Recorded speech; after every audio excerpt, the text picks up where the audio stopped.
Dalam ya kira-kira 3-4 hari yang lalu, banyak sekali WA ke saya, baik di grup, dan yang mengagetkan itu grupnya tuh yang macam-macam udah. Bukan saja yang terkait dengan gereja, bukan saja yang terkait dengan Kawanua, tapi WA grup alumni saya, WA grup Jerman, WA, waduh, macam-macam. Mengirim juga antara lain link-link yang pada akhirnya karena saya mau sosialisasi waktu itu, hari apa tuh ya, tanggal 30 yang lalu, jadi 3 hari yang lalu kalau nggak salah, karena mau sosialisasi saya pikir saya lebih baik dengar supaya punya gambaran. Waktu mendengar itu kebetulan barangkali, ya memang tidak semua. Ada dari sekian banyak yang sedengar, kalau nggak salah cuma satu yang mendekati kebenaran. Paling tidak objektif lah. Yang lain itu, saya bahkan ada yang saya baru dengar kebesokan harinya, karena udah capek, nggak biasa lihat-lihat begitu. Saya sampai buka catatan saya. Ini apa saya yang udah pikun kali ya? Memang udah berumur meskipun saya nggak mau mengakui. Tapi saya pikir, kok ini lain bener ya? Tapi itu begitu hebatnya ditampilkan, dokumen ditunjukkan, yang dokumennya saya nggak pernah lihat juga. Tapi bahwa ini bukti otentik. Nah, makanya waktu Bung Audi menanyakan bagaimana mengenai PGI, kemudian apa bersedia nggak kalau kita ajak diskusi beberapa teman. Dia malah bilang beberapa teman. Saya langsung merespons dengan sangat positif. Karena harusnya begini, maksud saya. Harusnya itu kalau ada berita gini, ya tanya Pak Gomar, tanya tim, saya antara lainnya. Kalau di sini ada Bu Miranda, ada Bu Sheila, atau tanya Yayasan Kesehatan. Jangan ngabiak, atau tanya Primaya, boleh gitu ya. Jangan yang ditanya itu ada yang mantan pendeta, ada yang mantan dokter, maksudnya mantan dokter di Cikini. Ya menurut saya jadi nggak akurat. Nah, menjawab pertanyaan Bung Audi, jadi pada waktu itu saya diundang, saya, Bu Miranda, Bu Sheila, Agus Dharma, Lim, diundang MPH. Itu kira-kira kalau saya nggak salah Juni tahun lalu. Kalau saya nggak salah. Diundang, kemudian kepada kami itu disampaikanlah bahwa ada penawaran BOT. Jadi ini penjelasan yang disampaikan. Ada penawaran BOT, dan kenapa ada penawaran BOT? MPH itu mendapatkan mandat dari sidang raya di Waingapu 2019 ya kalau saya nggak salah, saya lupa itu tahun. Pokoknya sidang yang terakhir, sidang raya di Waingapu, untuk dikerjasamakan antara lain dengan BOT. Nah, kenapa kita dipanggil? Ya menurut saya mungkin kami-kami ini dianggap yang punya pengalaman, yang memang bidangnya. Isi daripada penawaran itu, penawaran ini dari grup konglomerat besar. Ternamalah, tidak disangsikan lagi. Penawarannya itu begini, bahwa lahan yang hampir 5,5 hektar ini, 54.000 lebih, akan di-BOT-kan dengan perusahaan yang akan dibentuk dengan komposisi saham 80% si investor, 20% PGI. Nah, dia akan menguasai lahan ini 60 tahun. 30, tapi automatically bisa diperpanjang menjadi 60. Otomatis. Jadi bukan dengan syarat berubah. Automatically bisa jadi 60. Artinya kalau si investor merasa itu menguntungkan, dia terusin. Kalau enggak, ya tentu ya stop di 30. Tapi pilihannya bukan ada di PGI. Ya. Nah, untuk kompensasinya, si investor ini akan memberikan kepada PGI 6 miliar. Akan memberikan 6 miliar. Selain 6 miliar, dia akan membayar atas tanah yang nanti dikerjasamakan dengan siapapun. Karena PT-nya, karena lahannya kan sekarang ceritanya sudah dikuasai oleh PT ini. Sewa dari siapapun akan masuk ke PT itu. Nah, kalau tanah yang dipakai, jadi misalnya Pak Audi mau menyewa buat bikin misalnya kantin lah, menyewa 2.000, Pak Audi akan membayar ke PT, berapapun yang PT tetapkan, kemudian PT akan bayar ke PGI 37.500 per meter. Hanya yang dipakai. Jadi kalau yang fix ada dipakai atau nggak pakai itu 6 miliar per tahun. Waktu lihat penawaran ini, kalau teman saya ini yang galak, antara lain karena dia Batak, saya rasa makanya dia galak, Bu Miranda, dia bilang ini penawarannya adalah dia sebut nama tapi istilahnya penawarannya tukang tipu atau gimana gitu loh. Saya mengistilahkan ini dirampok ini.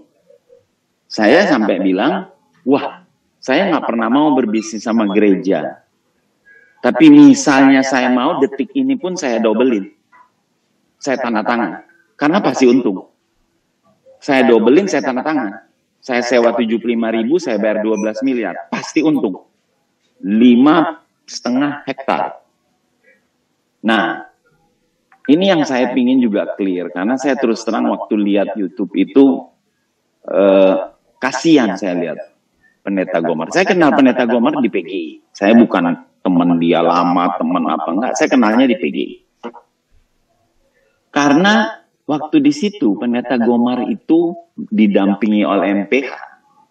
Hampir lengkap lah pokoknya MPH. Cukup banyak, saya udah lupa siapa saja. Itu Pendeta Gomar bilang, kami ini MPH, pendeta-pendeta, kami ini nggak ngerti yang beginian. Kami minta tolong supaya ibu bapak yang diundang itu untuk tolong bantu, untuk pikirkan ini bagaimana.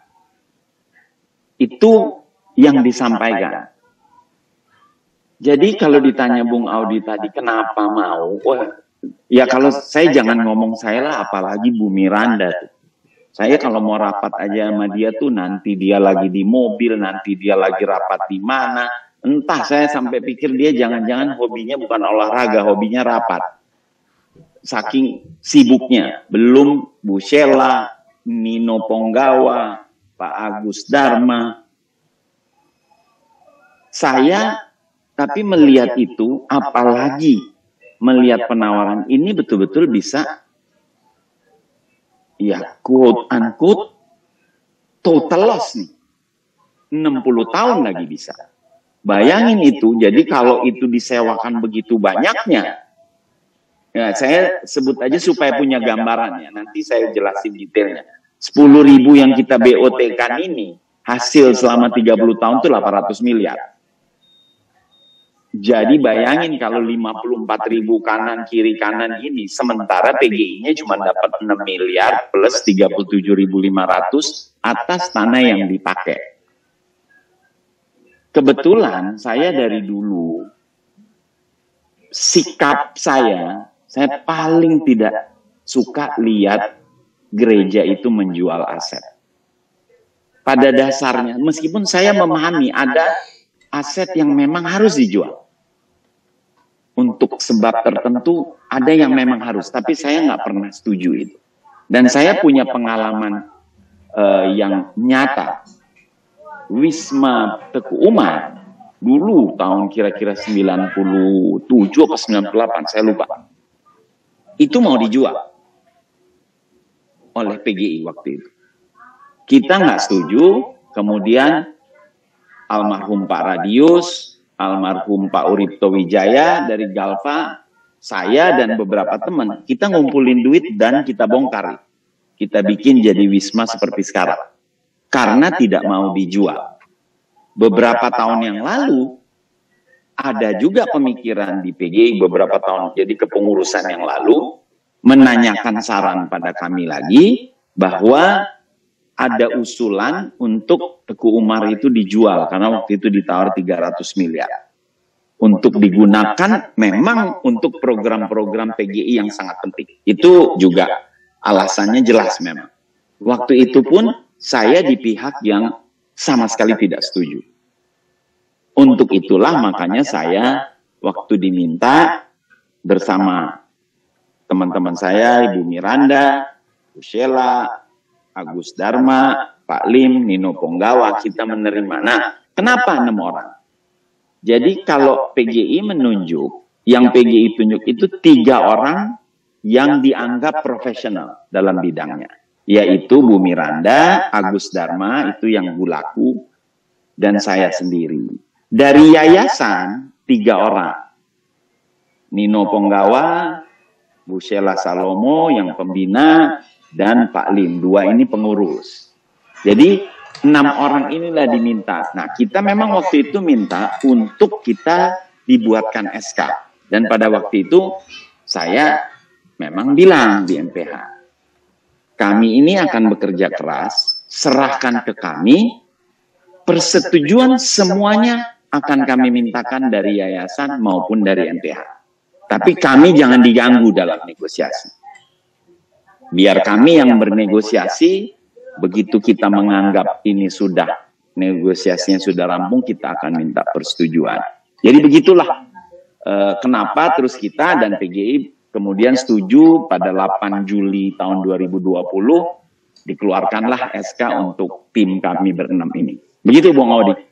Ya, berarti sebelum 2020 sebetulnya sudah ada keputusan di PGI ya bahwa akan BOT, baru kemudian mengundang Pak Kris dan teman-teman untuk kemudian menjadi tim negosiasi. Ya, dari mulai Waingapu.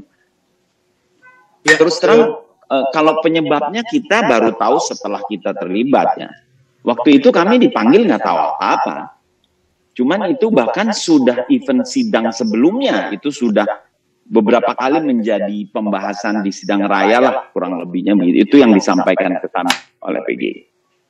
Ya, memang tahun 2015 saya menghadiri sidang MPL PGI ya, di Salatiga. Dan Pak Enggar memang sudah memberitahukan tentang masa depan rumah sakit PGI waktu di sidang MPL PGI, baru kemudian diputuskan di sidang Raya Waingapu 2019 BOT kalau tidak salah. Ya. Kalau begitu sekarang pertanyaannya Pak Kris, karena ini juga banyak warga gereja yang pengen tahu gitu, hitung-hitungannya bagaimana sehingga teman-teman atau tim negosiator memproyeksikan bahwa satu, aset itu tetap aman setelah 30 tahun, dan kedua, itu akan sanggup dan mampu untuk mendatangkan profit dalam rangka membiayai baik ke yayasan kesehatan, bahkan juga PGI dan gereja-gereja. Ya, terima kasih. Jadi, waktu kami sudah ditunjuk, kami rapat tim, keputusan pertama yang kita lakukan adalah, dan langsung kita kasih tahu ke MPH, langsung, bahwa kami tidak mau lagi melanjutkan penawaran yang dikasih ke kami. Jadi, ya bahasa sehari-harinya ini kita mau buang, karena tidak ada gunanya dinegosiasikan. Itu terlalu jauh lah, hanya akan membuang-buang waktu kami. Jadi itu kami laporkan dan disetujui. Jadi kita langsung. Dan kedua, kami memutuskan setelah melihat bahwa untuk rumah sakit itu tim menganggap bahwa 10 meter itu sudah cukup. Dan rumah sakit ini aset yang begitu bagusnya, lokasi, besarnya, rasanya sih nggak ketemu lagi lah, 5,5 hektar di pusat kota. Jadi, apalagi menurut kami di situ, misalnya yang sekilas saja, kami waktu itu dalam rapat satu kali aja sudah langsung terpikir bahwa kayak misalnya rumah duka. Rumah dukanya kan jauh banget di bawah standar. Saya juga nggak ngerti kenapa terus itu dipiara terus di situ. Sementara rumah duka di mana-mana semua sudah jadi modern. Rumah duka yang tadinya di ujung apa tuh daerah Pluit sana, saya lupa namanya tuh. Waduh, saya kaget sendiri, tiba-tiba sudah jadi bangunan yang megah. Nah, jadi kami sudah berpikir ini kita mesti bikin rumah duka yang proper rumah duka. Kan itu terkait dengan rumah sakit. Belum ada hal-hal lain, misalnya seperti kita punya bangunan bersejarah yang tidak boleh dikutak-atik, yaitu rumah Raden Saleh, sudah hampir hancur, maksudnya sudah bobrok lah dia, sudah tidak terawat. Itu kami berpikir ini kenapa enggak kita buat apa sebagai ini seni, ataupun misalnya kita kontrakan, kita kerjasamakan dengan semacam seperti pelataran, itu kan mestinya dia tetap terpelihara, tapi dia menjadi jauh lebih baik. Tapi semua itu cuma ide-ide. Nah, di situ kami memutuskan, let's fokus di rumah sakit dan kita cukup 10.000. Waktu itu memang tim yang memutuskan, nggak mau lebih, pokoknya 10.000. Nah, kita akan cari dengan siapa. Nah, kenapa kita memutuskan rumah sakit? Karena memang setelah mendengar jalan ceritanya, kenapa ujungnya ke BOT, memang rumah sakit ini bermasalah dari dulu. Saya terus terang, pernah menjadi pengurus Badan Pengawas dari Rumah Sakit Cikini periode kepengurusan yang sebelumnya. Waktu itu saya mengalami sendiri, karena saya pengawas. Ya, bahwa rumah sakit ini bukan pengelolanya bukan yayasan, apalagi PGI. Yayasannya iya ada, PGI-nya iya, beberapa orang duduk di pembina. Tapi rumah sakit ini sepenuhnya dikuasai oleh 1-2 orang dari pengurus, bukan seluruh pengurus, dan beberapa oknumnya, dokter. Dan tidak ada yang bisa mengganggu gugat. Saya sendiri punya pengalaman di dalam rapat gabungan. Jadi setahun sekali kalau saya tidak salah, itu rapat gabungan. Pengawas, pembina, pengurus, direksi. Di dalam laporan disampaikan, saya ingat betul. Lupa saya tahunya, disampaikan bahwa untungnya 1 miliar. Waktu itu, dan rumah sakit kita waktu itu masih, istilahnya masih manggung lah. Karena itu kalau saya nggak salah sekitar 2012, apa 2010 atau 11, pokoknya masa periode kepengurusan saya. Waktu itu saya angkat di rapat, saya bilang, pada saat itu saya ingat betul, nilai aset ini 6 triliun. Nilai aset itu. Untuk aset 6 triliun berpenghasilan 1 miliar, itu ya kalau bahasa sehari-hari saya, mohon maaf ya, itu orang goblok aja tuh yang begitu, yang mau gitu. Jadi waktu itu saya kejar. Saya kaget luar biasa. Di situ disampaikan bahwa oh tidak, memang enggak, itu sangat jelek kalau untungnya 1 miliar. Kami ada 2 buku. Disampaikanlah bahwa ada 2 buku. Kenapa 2 buku? Karena dianggap kan ini sosial, buat apa bayar pajak banyak-banyak. Saya ingat betul, saya jawab bahwa memang pada saat itu, zaman itu, kalau sekarang kan udah sulit lah buat begitu. Banyaklah perusahaan yang punya 2 buku, ada yang buat pajak, ada yang sebenarnya. Tapi saya bilang, nggak ada yang punyanya nggak tahu. Ini pembinanya nggak tahu, PGI-nya nggak tahu, ya yang tahu ya itu-itu aja. Kalau itu namanya, menurut saya itu bukan 2 buku, itu namanya upaya penggelapan. Karena kan masa yang punya tidak tahu. Kalau mau melakukan hal seperti ini kan harusnya tahu. Nah, oleh sebab itu pada waktu selesai masa kepengurusan saya nggak mau terus. Nah, saya menyinggung ini karena sekarang ini dikaitkan berita-berita yang ada itu. Sebenarnya kita mampu. Sebenarnya hutangnya bisa terbayar dengan piutang. Sebenarnya ini kita kumpulin duit sedikit aja kita bisa bangun. Sebenarnya begini, sebenarnya begitu. Banyak benar-benarnya. Munculnya setelah kami mau tanda tangan. Sepanjang bertahun-tahun, nggak pernah ada. Padahal rumah sakit ini, bornya cuma rata-rata 30%. Selama beberapa tahun. Selalu rugi. Paling tidak kalau angka yang disampaikan ke saya dari 2017 rugi. 2017 rugi 34 miliar, 2018 rugi 23 miliar, 2019 rugi 17 miliar. Januari sampai Maret 2020, 3 bulan rugi 2,5 miliar. Dan ini sudah banyak sekali perbaikan dilakukan oleh pengurus sekarang. Banyak banget. Dan supaya diketahui ya, cek aja nggak, pengurus nggak tanda tangan, yang tanda tangan direksi. Beberapa waktu yang lalu ada 3, termasuk unsur pimpinan, 3 dokter, itu dipecat. Kenapa? Karena penggelapan. Ditemukan penggelapan. Kondisi ini itu plus yang sudah terjadi sekian lama. Bor yang 30% ini rata-rata itu dari 2015. Dari 2015. Makanya saya membaca WA, membaca link, membaca keterangan di YouTube bahwa mari kita selamatkan. Kalau kapalnya Dr. Lim aja bisa diselamatkan, kenapa kita enggak? Saya pikir sih, ya kalau orang-orang ini umur 4 tahun sih saya bisa memahami 6 tahun. Karena dari 2015 kan mereka udah ada orang-orang ini. Nggak ada yang ngomong begitu.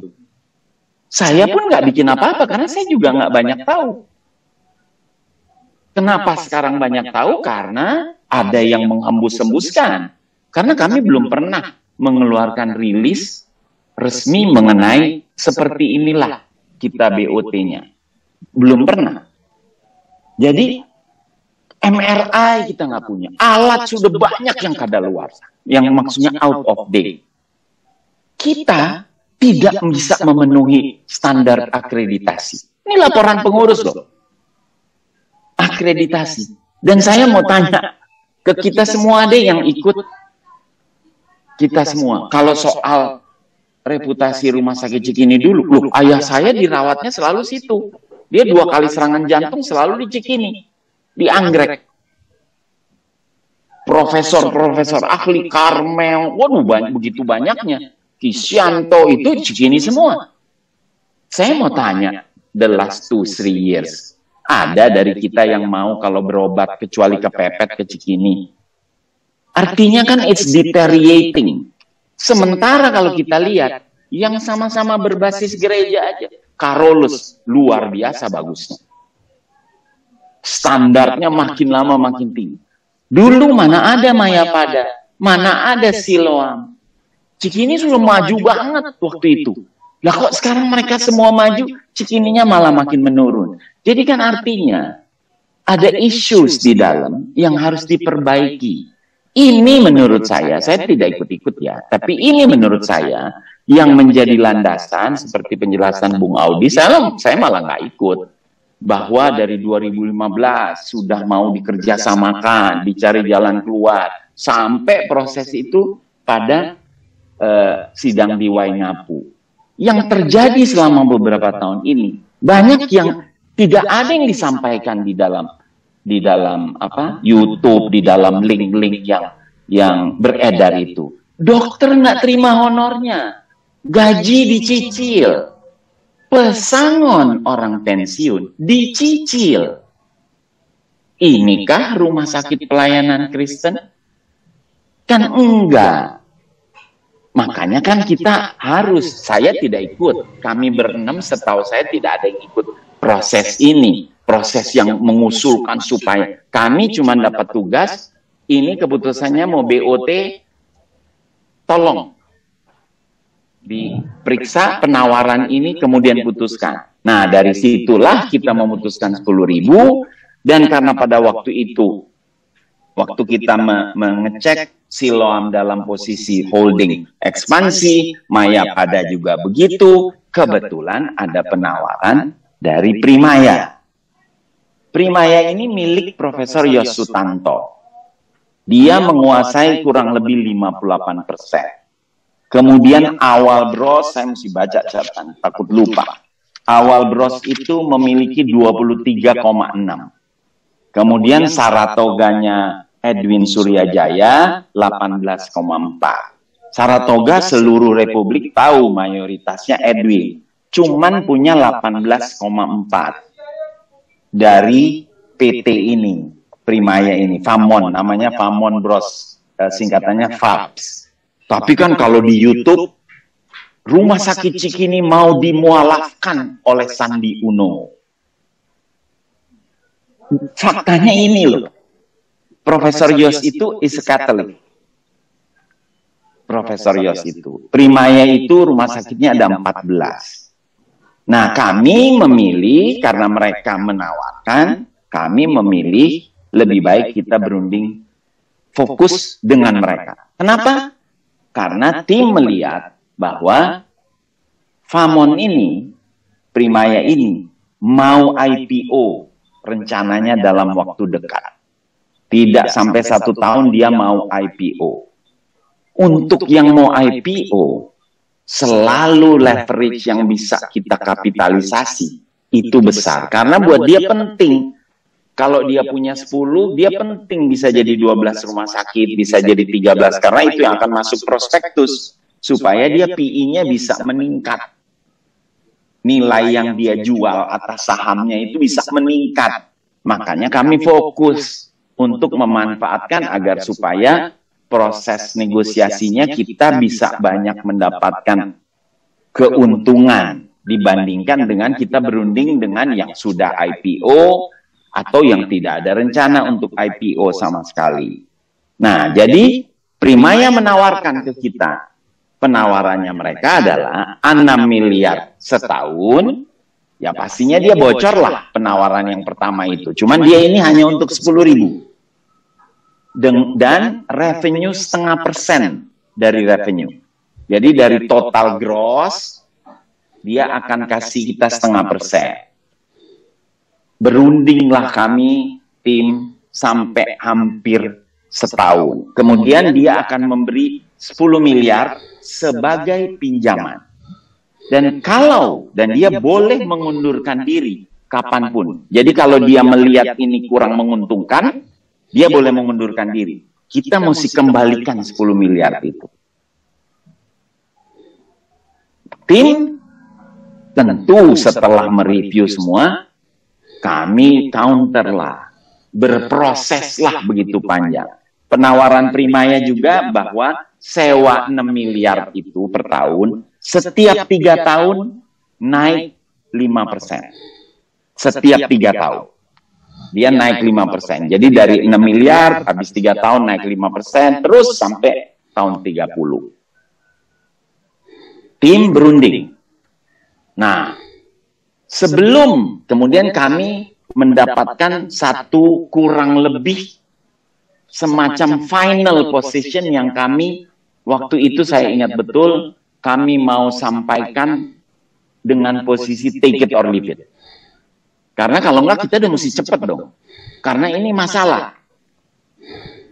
Supaya cepat-cepat bisa dikerjasamakan. Itu kami melaporkan semua condition yang kemudian menjadi kesepakatan sekarang. Itu kami laporkan di MPHPGI, pembina yayasan, pengurus yayasan, direksi rumah sakit, direksi akper, dan seluruh tim.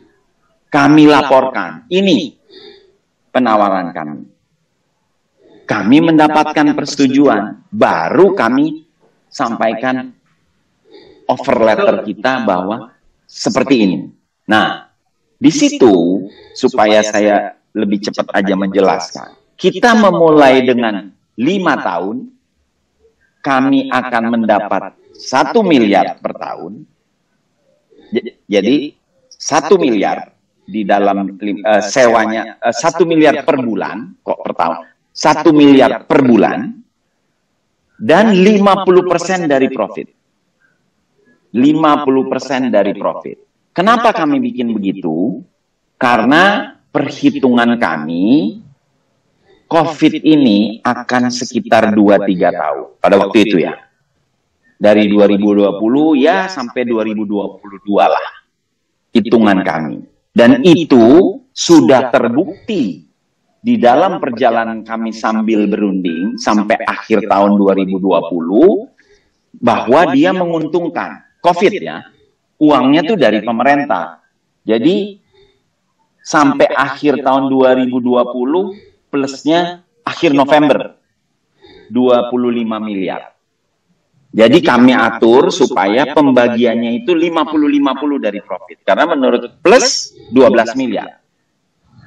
Sesudah bangunan jadi, dan dia harus membangun, sudah harus start pembangunan hari pertama tahun ketiga. Dia sudah harus bangun. Sesudah bangunan itu jadi, naik, kita rubah agreement-nya. Karena kan mereka sudah akan lengkap memanage semua. Jadi kita atur, kita akan mendapat 1.250.000.000 per bulan, jadi 15 miliar per tahun startnya, plus setiap 2,5 tahun naik dengan persentase 2 tahun, diakumulasikan. Jadi kalau tahun pertama 3%, tahun kedua 4%, naiknya 7%. Dengan ketentuan minimum 5%, maksimum 15%. Jadi semua lubang untuk bisa mendapatkan lebih, kami kunci. Plus 2% dari revenue. 2 dari revenue. Kenapa? Karena kami nggak mau. Ini kan rumah sakitnya banyak. Jadi kami nggak mau praktek-praktek transfer pricing, nanti di chartnya di sana. Kita pokoknya semua services yang keluar dari sini, grossnya berapa, kita nggak peduli berapa costnya, kita 2%. Semua kerugian menjadi tanggungan 100% dari Primaya. PT-nya 50-50. Di PT itu, PGI akan menunjuk komisaris utama, yayasan akan menunjuk direktur keuangan. Primaya hanya akan menunjuk 1 CEO dan 1 komisaris. Jadi dia imbang komposisi dari board ini. Harapan kami tentu dengan melakukan itu tetap akan quote-unquote dijaga semua, visi misi semua. Dan mengenai pelayanan di agreement itu dicantumkan minimum 5% adalah untuk pelayanan. Ada ditulis. Kedua, pembukaannya aja sudah sangat jelas bahwa BOT ini ke pemilik baik tanah maupun bangunan sepenuhnya milik PGI, tidak bisa dipindah tangankan dan tidak bisa dijaminkan. Itu makanya waktu sosialisasi saya sampaikan ke teman-teman dari Rumah Sakit Cikini. Saya bilang, kalau ada you bisa ketemu BOT yang lebih bagus dari ini, kami semua ini mengundurkan diri. Kalau ada yang bisa ketemu. Itu setting yang kami lakukan. Nah, yang sering terjadi juga, di mana-mana itu terjadi, diperpanjang habis beberapa tahun. Oleh kami itu dikunci, 30 tahun mesti negosiasi baru kalau mau bikin. Jadi ya sama juga mau dengan investor baru kah atau apa? Baru sama sekali. Ini dikunci di 30 tahun. Kedua, yang suka terjadi juga, janji mau bangun, setelah itu dengan segala macam alasan mengundurkan diri. Oleh kami, itu dikunci hari pertama tahun ketiga, itu bangunan mesti sudah dimulai. Dan tidak boleh lewat dari tahun kelima sudah selesai. Kalau tidak gimana? Semua uang yang mereka pernah terima, dia mesti kembalikan. Oh, saya lupa menambahkan. Condition kami juga 10 miliar tunai, 10 miliar dalam bentuk peralatan atau perbaikan bangunan. Jadi 20 miliar mesti masuk 3 bulan pertama, mesti sudah dieksekut. Kalau yang awal kan dia hanya meminjamkan 10 miliar. Nah, balik lagi tadi, kalau tidak, apabila ini tidak jadi, dia tidak mulai hari pertama tahun ketiga, dia kembaliin semua, uang yang dia sudah keluar hilang, plus denda yang dalam bentuk non-negotiable bank guarantee. Jadi begitu dia tidak mulai, kita bisa buktikan langsung cair, bukan kita mesti ngejar-ngejar, langsung cair. Jumlah dendanya berapa? Nggak terlalu banyak, cuma 78 miliar. Kenapa 78? Hitungan kami 50% dari biaya membangun sendiri. Itulah yang kami diputuskan oleh tim. Dan yang saya diberitahu oleh MPH, semua ini kami minta persetujuan. Dan jangan salah loh, tim tidak punya kewenangan tanda tangan apapun. Ini bukan kita yang tanda tangan. Yang tanda tangan ketua yayasan, sekretaris yayasan, ketua umum PGI, sekretaris umum PGI. Kita ini cuma menyaksikan foto-foto, ikut foto 1-2. Kita bukan kita yang tanda tangan. Jadi semua ini nggak ada yang nggak diputuskan, disetujui oleh. Dan kalau penjelasannya MPH, dan saya juga diberitahu beberapa ketua sinode, bahwa semua pimpinan sinode yang 91, dari mulai proses mau mengajukan penawaran bagaimana, sampai pada mau menandatangani, semua selalu dilaporkan dan mendapatkan persetujuan. Begitu, Bung Odi. Mudah-mudahan ini nggak kepanjangan nih. Ya, baik. Terima kasih Pak Kris. Saya kira perbandingannya tadi dari yang awal mau nego sampai kemudian tiba ke Primaya cukup jelas disampaikan oleh Pak Kris. Itu yang pertama. Dan yang kedua, ketika ada yang mau bertanya, kita harus bedakan pra atau proses sampai ke keputusan BO yang di persidangan PGI, dan itu tentu dengan banyak sekali pertimbangan, banyak sekali analisis dilakukan oleh gereja-gereja, dan kemudian teknis BO yang tadi disampaikan oleh Pak Kris, sehingga ketika bertanya kita tahu tempat kita bertanya kepada Pak Kris tentang hal apa. Terima kasih Pak Kris untuk segmen presentasi atau pemaparan tentang latar belakang BO dan BO yang dilakukan, profit, keuntungan, proyeksi, bahkan sampai visi misi pelayanan Kristen ternyata tetap dipertahankan dalam skema BOT tersebut. Nah, oleh karena itu, yang mau bertanya, saya mohon untuk berada di di letak yang tepat untuk bertanya ya, di skema tadi, skema yang kedua. Baik, di layar saya ada 2 yang mau bertanya, dan saya akan persilakan 2 dulu, Pak Bang Bosman dan Pak Amran Estiring untuk yang pertama. Nanti 2 yang lain yang sudah mendaftar, Pak Jaya Sirait dan Pak Abrianto, akan kita beri kesempatan untuk segmen kedua. Silakan pertama Bang Bosman.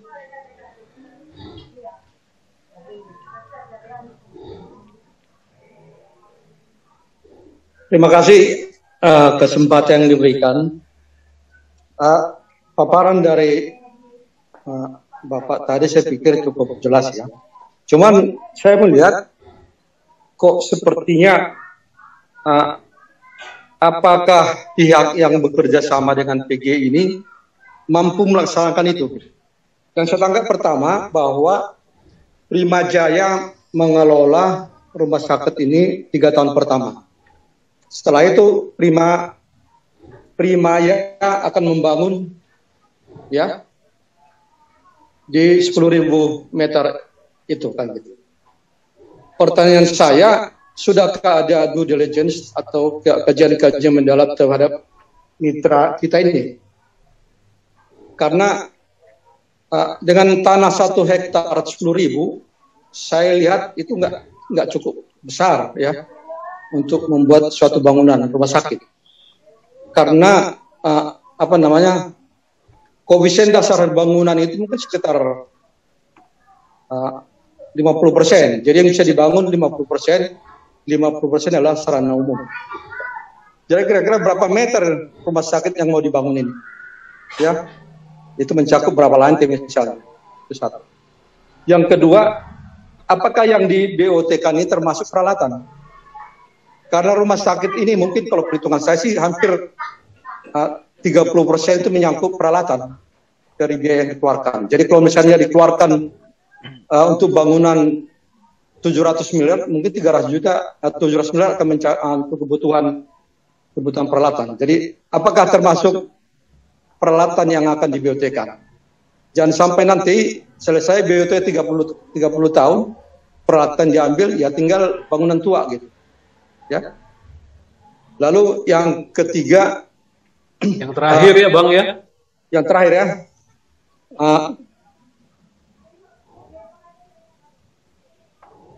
Putus-putus ya, putus-putus. Apakah ya oleh Primaya di luar bangunan yang ada? Bangunan rusak yang akan dibangun. Tolong Pak, yang ketiga yang terakhir keputus Pak, yang ketiga. Ya, yang ketiga, apakah bangunan di luar rumah sakit yang dibangun juga akan dikelola oleh Primaya, gitu ya, misalnya seperti rumah duka dan sebagainya. Dan yang terakhir ya, bagian dari bagian tiga sebenarnya, ini sebenarnya ada tiga pihak, Pak Kanter. Pertama, Yayasan PGI dan PGI itu sendiri satu pihak, kemudian Primaya di pihak kedua. Ini yang mengikat perjanjian kan gitu. Lalu dibentuklah pengelola perusahaan sendiri yang baru dibentuk kalau saya nggak salah. Nah ini jangan sampai misalnya untuk pengelola yang dibangun ini ya agar menempatkan orang-orang profesional dari PG, jangan pula itu pengurus PG karena itu akan mempunyai dampak kepentingan gitu ya. Kita inginkan yang profesional. Saya rasa demikian. Terima kasih. Baik, terima kasih Bang Bosman. Mohon maaf kita batasi 2 menit ya penanya ya. Setelah 2 menit, silakan Bung Amram Tiring ya. Ya, terima kasih. Salam, selamat malam untuk kita semua. Pertanyaan yang berkembang yang sudah disampaikan oleh Pak Kris tadi itu bahwa kenapa tidak ditawarkan ke sinode? Itu yang di media yang muncul itu, umat Kristen ini kesal kenapa kok tidak ditawarkan ke sinode, tapi Pak Kris tadi udah sampaikan bahwa kita sudah sampaikan dan mereka setujui ya, berarti ini yang tidak terjadi komunikasi di antara gereja-gereja itu Pak Kanter ya, minta tolong dicatat itu dan tolong PR untuk sinode-sinode. Yang kedua Pak Kris ini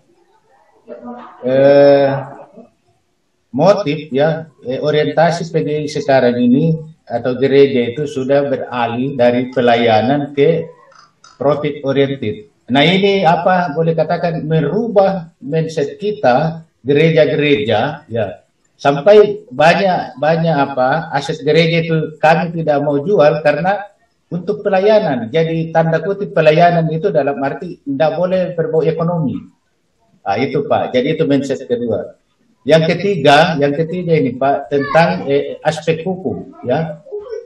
Kadang-kala di gereja itu, mohon maaf Pak ya, terlalu gampang kita memaafkan orang, padahal dia orang profesional ya. Jadi ini masalah trust dari warga kita warga umat Kristen. Bagaimana PG ini yang bot yang di yayasan yang PT yang akan dibangun ini memberi kepercayaan kepada kami, dan itu satu model untuk gereja-gereja lain. Ya, jadi kita akan melihat ini Pak, kalau memang ini tumbuh dan meyakinkan, mungkin sinode-sinode yang punya yayasan seperti ini juga akan take over begini. Saya kira itu Pak. Saya terima kasih sekali pencerahan malam ini. Salam.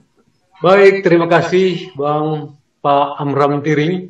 Dua dulu ya Pak Kris biar mudah diingat. Silakan Pak Kris. Oke. Ya. Sebelumnya saya minta izin dari Bung Audi, karena dari tim ini ada 2 orang, ada Bu Miranda dan Bu Sheila. Saya hanya mau memberitahu apabila teman-teman saya ini merasa ada yang perlu ditambahkan, dipersilahkan ya.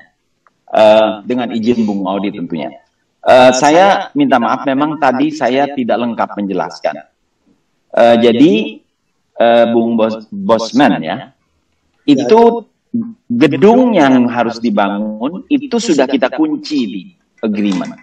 Karena kalau cuma bilang akan membangun gedung, ya 2000 meter pun gedung namanya.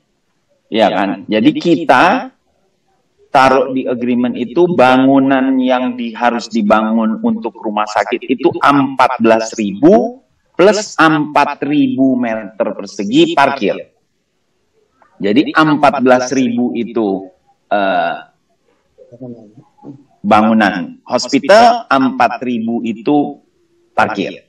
Nah, sekarang ini yang sudah ditandatangani adalah PT dan Master Agreement. Master Agreement itu seperti biasa dia mencakup hal-hal poin-poin utama.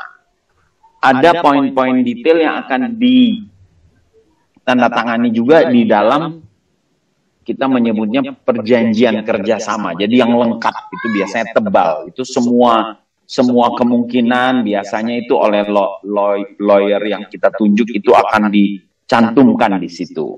Nah, saya menyebut ini untuk menjelaskan bahwa di dalam pembicaraan kita, peralatan. Sekarang kan rumah sakit Cikini meskipun sudah banyak yang sudah out of date dan banyak yang kita nggak punya, itu peralatan itu nanti akan divaluasi, akan di so-called appraise. Dan nanti tentunya kita akan menawarkan mereka boleh beli. Kita juga bisa jual kemana yang kita mau. Tapi kita untuk supaya ini rumah sakit berjalan tidak stop operasionalnya, kita menawarkan. Kedua, kita bicara sesudah BOT 30 tahun lagi, pengalaman, dan ini ada juga di kontrak-kontrak besar yang menyangkut beberapa puluh tahun. Kalau kita masih ingat Chevron misalnya, kemudian Total, itu beberapa tahun sebelumnya mereka sudah minta untuk negosiasi perpanjangan. Begitu kita nggak mau negosiasi, kita bilang nanti, mereka mulai nahan tidak invest. Karena mereka tahu dalam berapa tahun dia sudah harus kembalikan. Dan ada peralatan kan tentunya yang misalnya write off-nya itu makan waktu beberapa tahun. Apalagi sekarang ini banyak sekali peralatan atau penjual, vendor-vendor yang menjual peralatan medis, terutama peralatan medis, itu selalu menawarkan kerjasama bagi hasil. Itu dilakukan oleh banyak sekali rumah sakit, termasuk rumah sakit besar. Jadi tim melihat ini sebagai kita nggak mau bahwa ini rumah sakit pelan-pelan waktu di ujung, tentunya ini tim ini mengantisipasi buat ke depan. Sebab kalau kami tim ini yang berenam ini sih, ya mudah-mudahan Tuhan sayang kita ngelihatnya dari atas. Itu pun kalau nggak dibakar di neraka. Karena 30 tahun lagi. Nah, kita mengaturnya bahwa peralatan-peralatan medis besar itu waktu selesai, sama seperti sekarang mereka masuk, akan di-appraise. Kemudian Cikini mempunyai opsi untuk membeli kalau mau. Jadi ya itu disebutnya biasanya kalau dalam agreement itu kita punya first right refusal. Jadi kita mesti bilang kita mau, dia baru boleh jual ke tempat lain. Angka yang dia misalnya mau tawarkan ke Pak Audi misalnya 10 miliar, dia mesti tawarkan ke kita. Kalau kita bilang kita mau 10 miliar, kita yang ambil. Dia tidak boleh kasih ke pihak lain. Jadi kita mengaturnya begitu, Pak. Kita mengaturnya purposely, kita atur begitu, supaya operation rumah sakit ini dia jalankan betul. Istilahnya 2 tahun terakhir pun membutuhkan ada peralatan diganti, dia ganti. Karena dia tahu akan either dibeli atau dia boleh bawa. Jadi settingnya itu begitu. Ketiga, kalau mengenai pertanyaan lain adalah bangunan lain. Mereka BUT ini hanya yang 10.000 meter rumah sakit. Di luar itu semua masih menjadi tugas tim. Jadi tim ini bukan ditugaskan untuk menegosiasi yang 10.000 seperti saya jelaskan pertama. Kami disuruh menegosiasikan the whole 54.000. Kita yang memutuskan 10.000. Sesudah ini, begitu ini rampung, Tadinya sih saya pikir mulus-mulus aja, nggak perlu ada webinar gini karena banyak yang ribut yang nggak jelas. Tadinya sih kita maunya sih udah dari tadi hari ini kemarin udah mau langsung bicara mengenai bagaimana rumah duka, bagaimana ini, bagaimana itu. Yang kedua yang supaya diingat, penawaran pertama saya lupa sebut, itu mintanya termasuk Akper, Akademi Perawatan. Kami melihat apalagi sekarang COVID dan juga melihat pertumbuhan rumah sakit, Akper itu kalau dikelola dengan baik akan merupakan bisnis yang bagus sekali. Jadi kita keluarkan itu, kita nggak mau. Tadinya mereka mengharapkan Akper sekalian, karena dia punya 14 rumah sakit kan, jadi dia bisa itu menjadi dia punya tempat produksi, dia punya nakes-nakes. Kita keluar malah kita minta, nanti kalian bikin kerjasama dong sama Akper supaya kita punya lulusan kalian yang pakai gitu. Jadi itulah yang kami lakukan. Dan menjawab pertanyaan tadi yang ketiga dari Pak Bosman itu, ya bangunan lainnya itu urusan tim, dan seperti biasa kita akan minta persetujuan yayasan maupun minta persetujuan daripada MPH. Menjawab Pak Amran atau Arman ya, mohon maaf Pak kalau saya salah. Ya tadi saya terima kasih Bapak menjelaskan bahwa mengenai kenapa bukan sinode. Saya nggak tahu prosesnya, tapi saya tahu betul itu sinode semua kan ikut. Kalau persidangan raya, kalau MPL itu selalu dibahas, sudah bertahun-tahun dibahas ini mengenai rumah sakit Cikini. Nah, kedua soal pelayanan ke profit oriented. Nah, saya punya pendapat lain, Pak. Saya sama sekali, saya ini aktif di PGI lumayan lama, Pak. Dana kemandirian itu saya yang pegang. Sudah, kalau nggak belasan, puluhan, dari 90 berapa gitu. Saya pegang itu. Tadinya ketuanya Pak Radius, saya wakil, kemudian Pak Radius Mas Hidup, dia minta, dia mengundurkan diri, kemudian saya jadi ketua, ya sampai sekarang, ya masih gitu.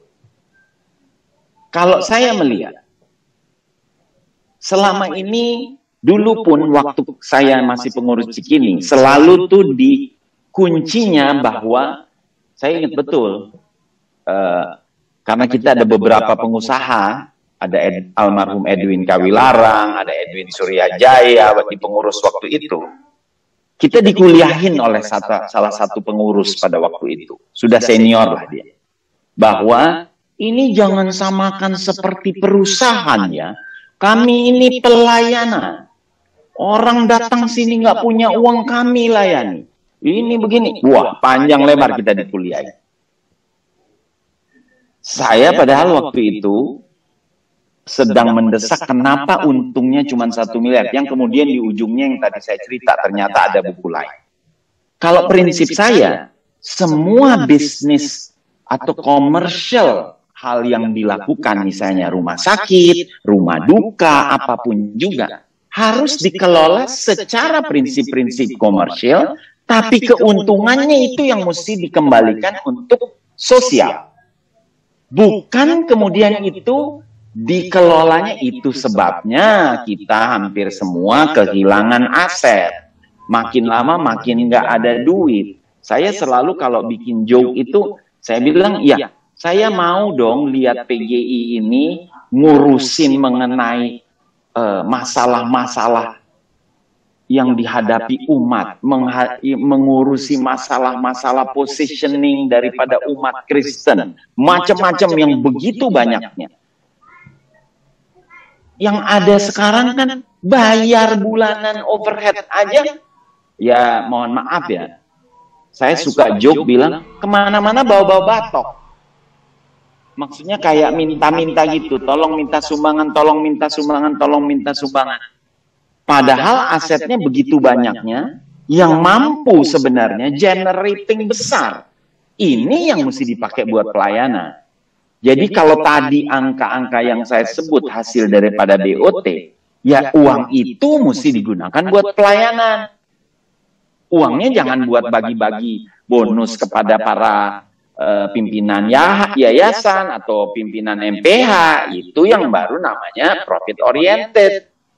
Jadi begitu Pak, kalau saya, pendapat saya, mengenai apa fungsi daripada aset-aset yang dimiliki oleh gereja. Dan challenge ini dihadapi oleh begitu banyaknya gereja. Cuman memang banyak yang, makanya orang banyak menjadi trauma, asetnya udah hilang, udah dijual, programnya nggak jelas. Dia nggak lihat jadi apa ini barang gitu. Saya sempat mencontoh salah satu gereja besar, sinode gereja besar, yang punya aset besar di Pondok Indah. Itu saya kebetulan ditunjuk menjadi yayasannya. Itu waktu itu sempat kita mau jual untuk apa? Mau bikin akademi pendidikan kader Kristen. Karena melihat bahwa kader Kristen yang istilahnya capable, yang dilengkapi dengan betul-betul secara istilahnya secara lengkap, itu makin lama makin habis. Jadi dulu itu uangnya mau digituin. Nah kalau itu boleh, meskipun akhirnya itu kita lepas ke sekolah dan gereja yang ada di Pondok Indah, yang milik gereja juga. Tapi itulah pandangan saya kalau mengenai bahwa fungsi aset-aset gereja ini bukan untuk profit, tapi untuk pelayanan. Tapi bukan dikelolanya, ini unsur pelayanan. Kemarin saya dengar sendiri di YouTube-nya Pendeta Gomar dengan Pendeta Gilbert. Itu kan dia bilang, di mana letak pelayanan rumah sakit Cikini? Orang kalau mau dirawat mesti bayar di depan. Sementara di rumah sakit Fatmawati, enggak. Nah kalau mau pikir, yang pelayanan kan mestinya yang paling tidak ada dong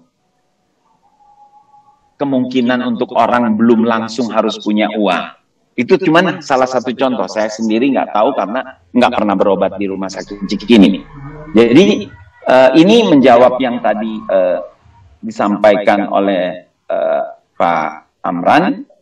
Dan menurut saya, harapan saya, tim kami itu bekerja keras. Memang maunya kami ini jadi contoh gitu loh. Bahwa bisa lah kita itu mengelola aset dan menguntungkan dan tetap untuk pelayanan. Itu tentu harapan kami. Dan dari awal untuk menegaskan aja, mumpung saya lagi ngomongin ini, sebelum begitu tim kita ditunjuk rapat pertama, langsung kita bicara bahwa siapapun dari kami berenam, kalau ada yang punya niat atau punya keterkaitan dengan bisnis yang akan timbul dengan kompleks rumah sakit Cikini, harus mengundurkan diri.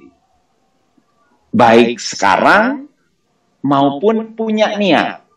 Jadi ya kalau kami berenam ini, ya tidak akan ada kaitannya dengan bisnis-bisnis yang akan timbul gitu loh. Atau akan kita hasilkan, supaya kami negosiasinya juga dengan gampang gitu. Dan kredibilitasnya juga bisa dijaga, jadi tidak menjadi subjektif. Begitu Bung Odi, makasih.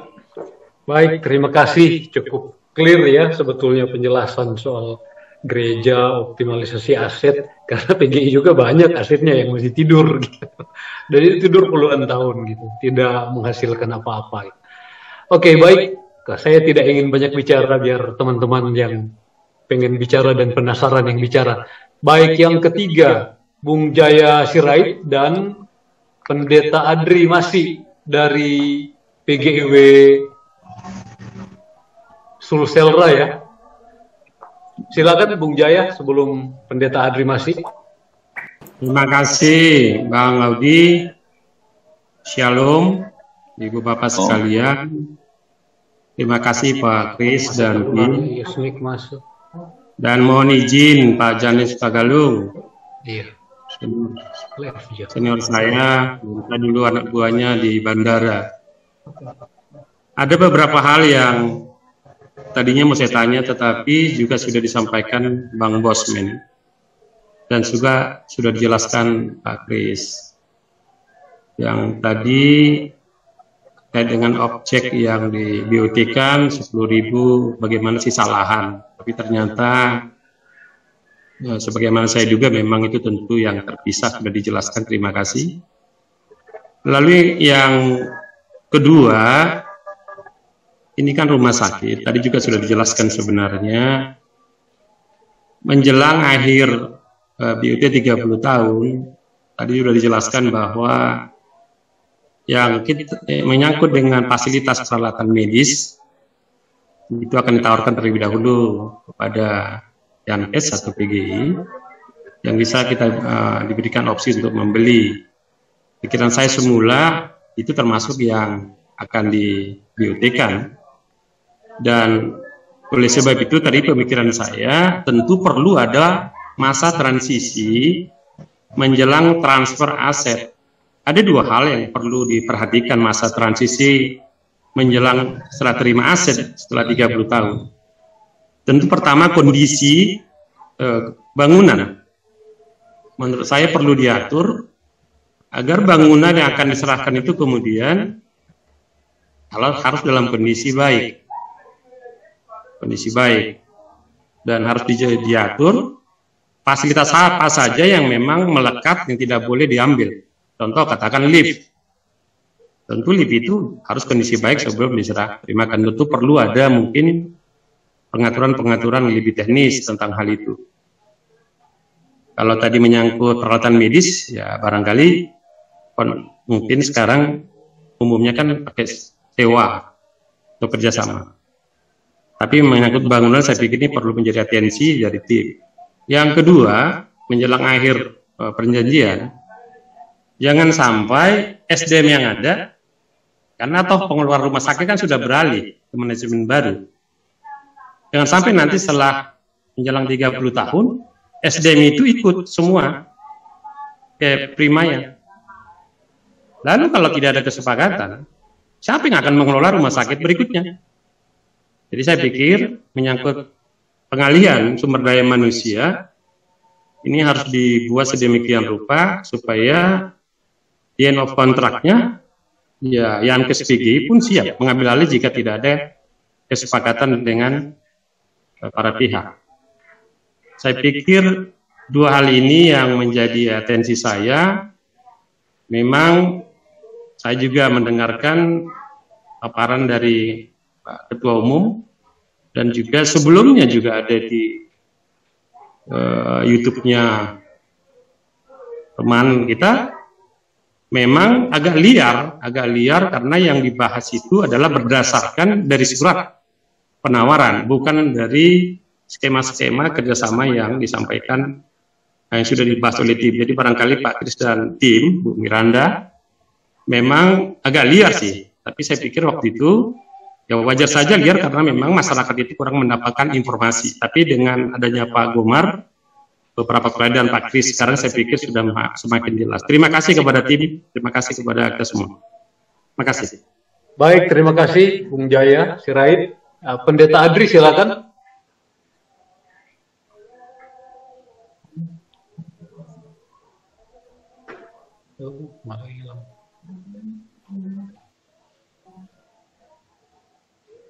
Pendeta Adri,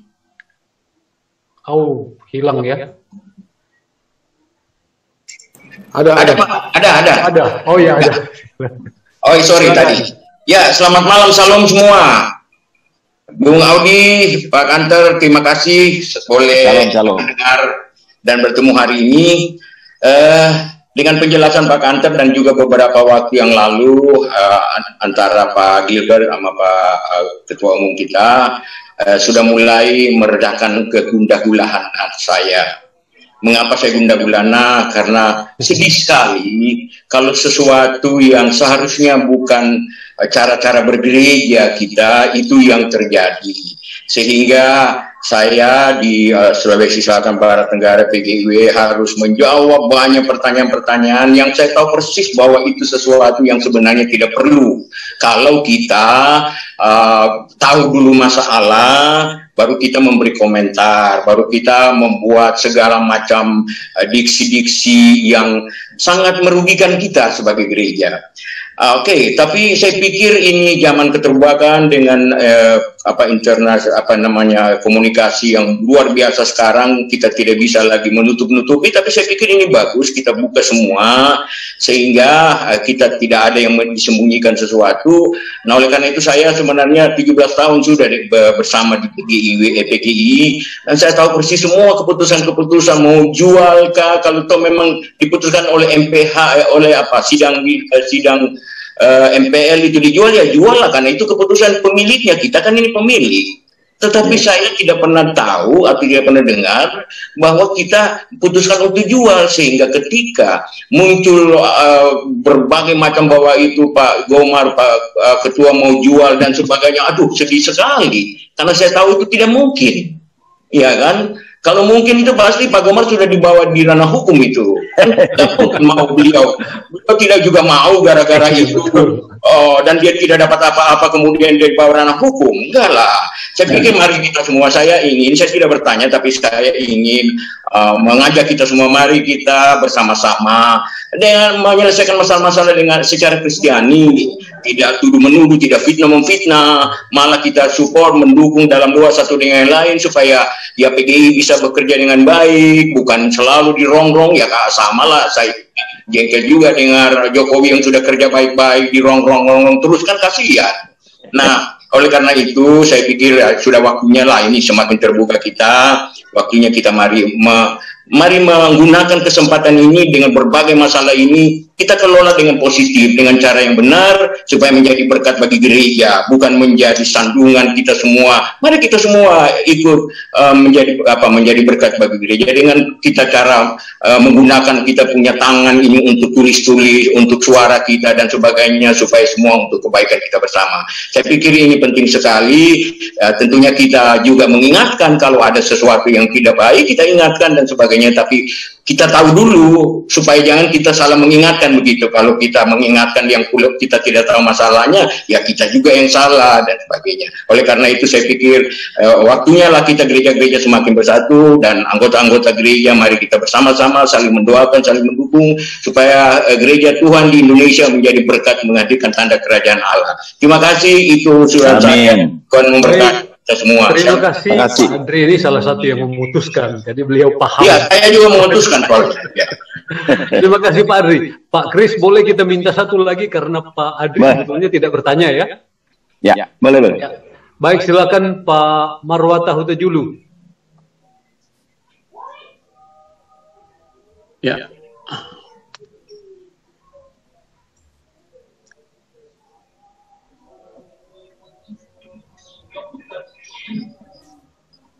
Unmute dulu Pak. Ya.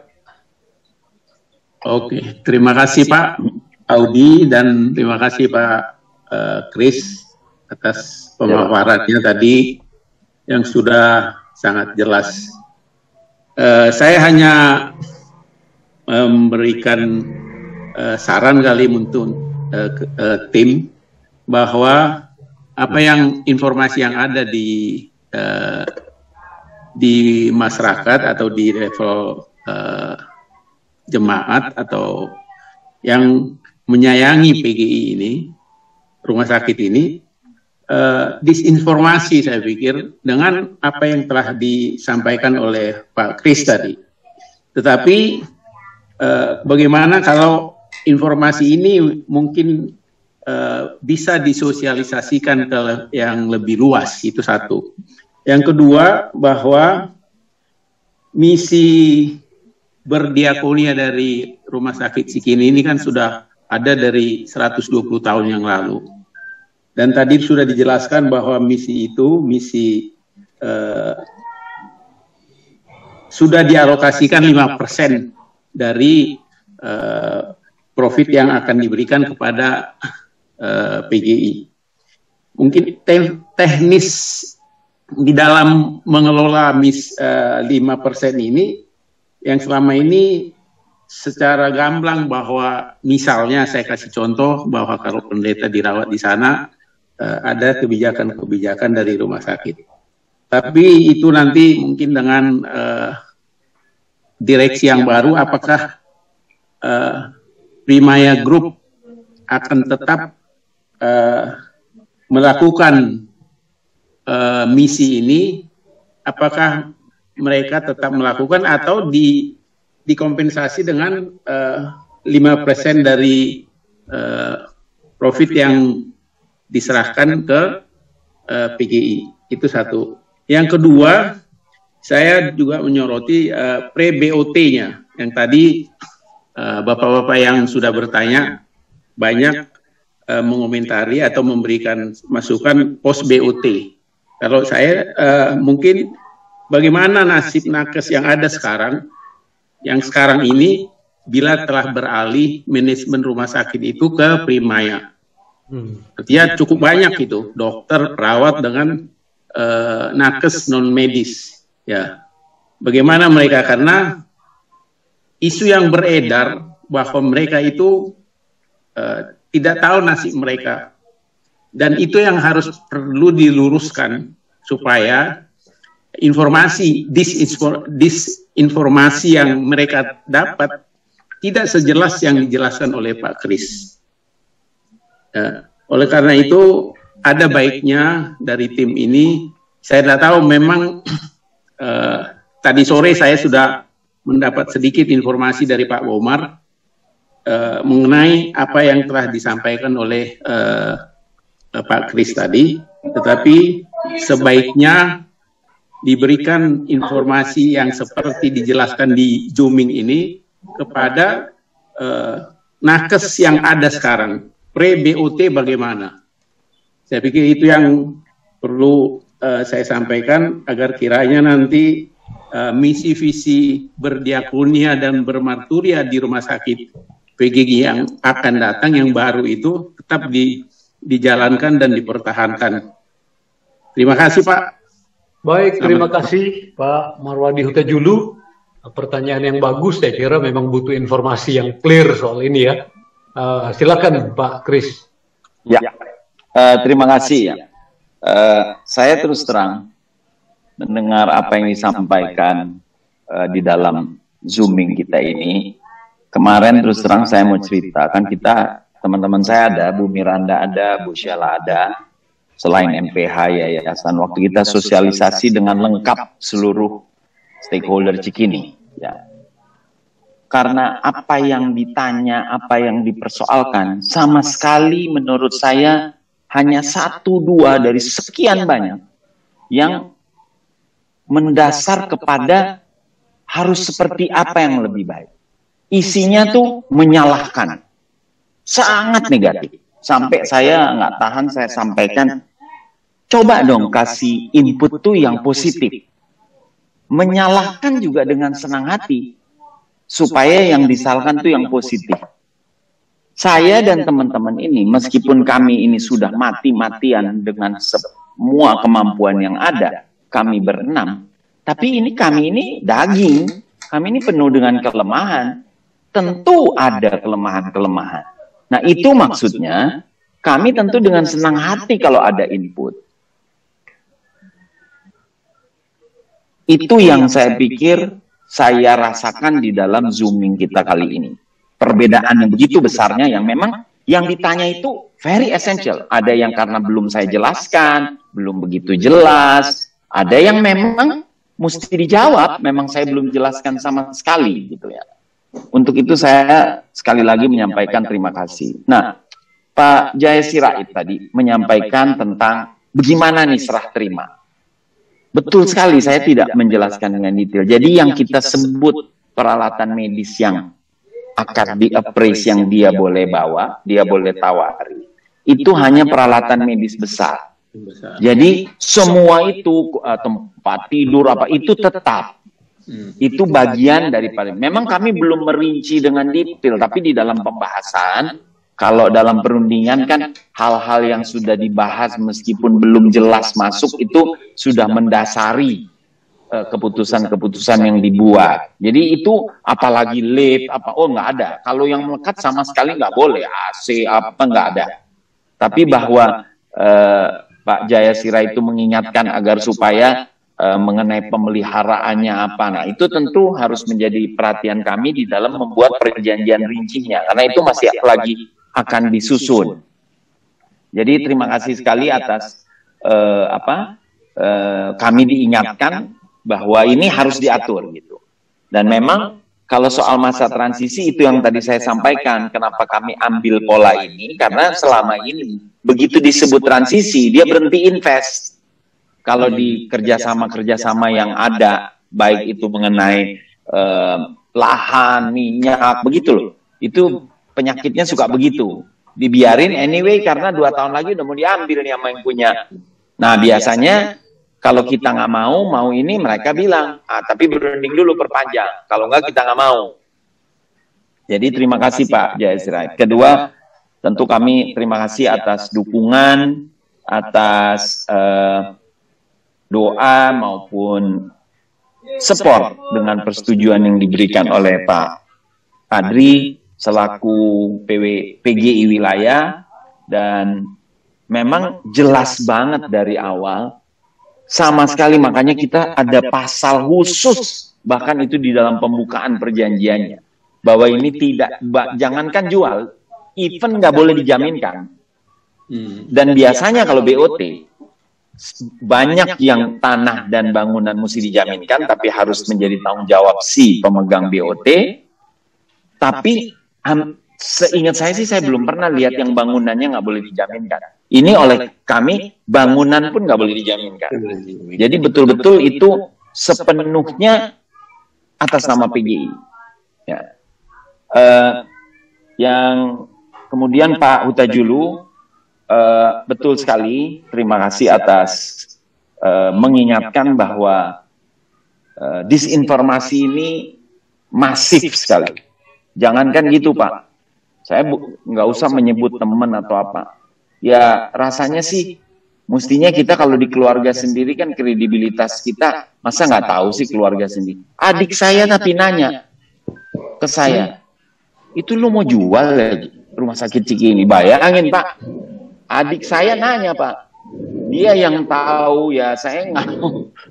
Dia yang tahu selama ini bagaimana di dalam masalah-masalah pelayanan bisa bertanyanya seperti itu. Ya begitu dahsyatnya lah disinformasi. Saya terima kasih, tapi itulah yang antara lain menurut saya penguatan PGI itu, kan kita melihat kayak di dalam kasus-kasus sebelumnya, di dalam soal KPK, soal TWK KPK, begitu masifnya. Ya memang PGI yang organisasi yang mewakili umat Kristen ini seluruh Indonesia, itu mesti punya tim PR, itu tim media, public relation, karena di mana-mana perusahaan aja yang jauh lebih kecil daripada PGI itu punya, apalagi PGI gitu.